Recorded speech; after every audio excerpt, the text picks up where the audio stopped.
I'm Jim Aiello, co-chair of the Greenwich Economic Forum. Welcome.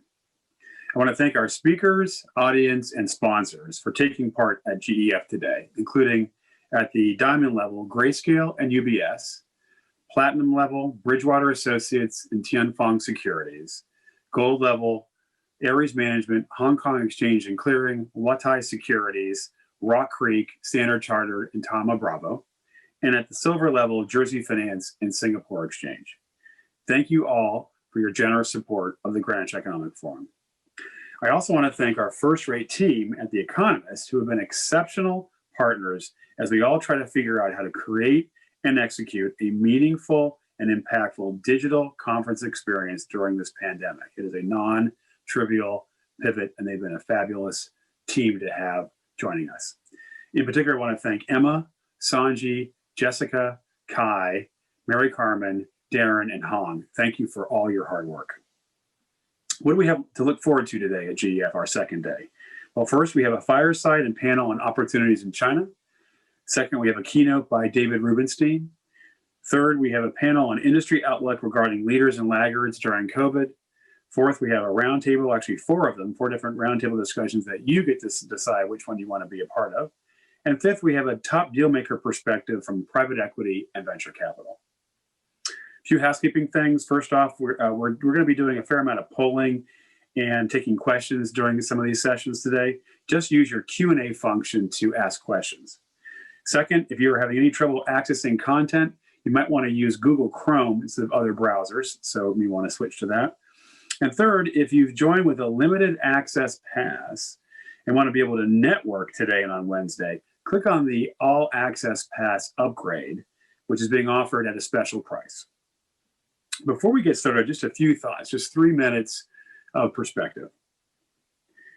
Per The Economist magazine and the World Bank, before 2020, the most sophisticated modeling suggested that the pandemic, comparable to the Spanish flu of 1918, might kill around 70 million people and take about 5% off of global GDP. The death toll from COVID-19 seems to be far lower, thankfully, but the hit to GDP will likely be considerably larger. According to the IMF forecast in June and updated more recently, by the end of 2020, world output will be about 6 to 8% lower than what it would have been without the pandemic. So instead of growing by about 3%, it'll be shrinking by that amount, or perhaps even higher, up to 5%. This is the biggest contraction in global GDP since the Second World War, almost 100 years ago.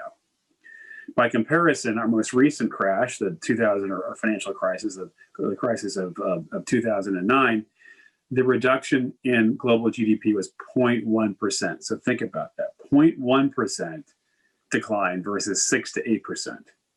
There is no comparison financially between these two events. And right now, as we know, as we head into late fall and winter, it's going to get worse, perhaps a lot worse before it gets better. The world we live in today is challenging, and it's more than just economics. But that's nothing new for the people who are speaking at GEF or the delegates that are attending this conference. We can and will rise to the occasion if we apply ourselves. It's a unique moment in time.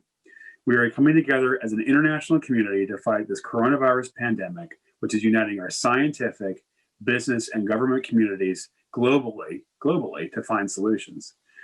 Yet we face heightened social and economic divisions, polarizing national political figures, and a new industrial revolution of sorts that is upending businesses, careers, and even how we live. And it's largely because of the dramatic advances and changes in technology and healthcare that we must all adapt to and take advantage of in order to prosper, and in some cases, even to just survive.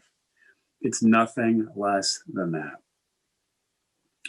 Places like the Greenwich Economic Forum and like at Davos are where leaders from a broad set of industries, perspectives, and backgrounds come together to create solutions that the whole world can benefit from. We're proud that we can use this intellectual and financial horsepower that's here at GEF to share in these best practices and learn from one another so that there's a much broader and faster application of solutions that will benefit as many people globally as possible. But all this starts with listening.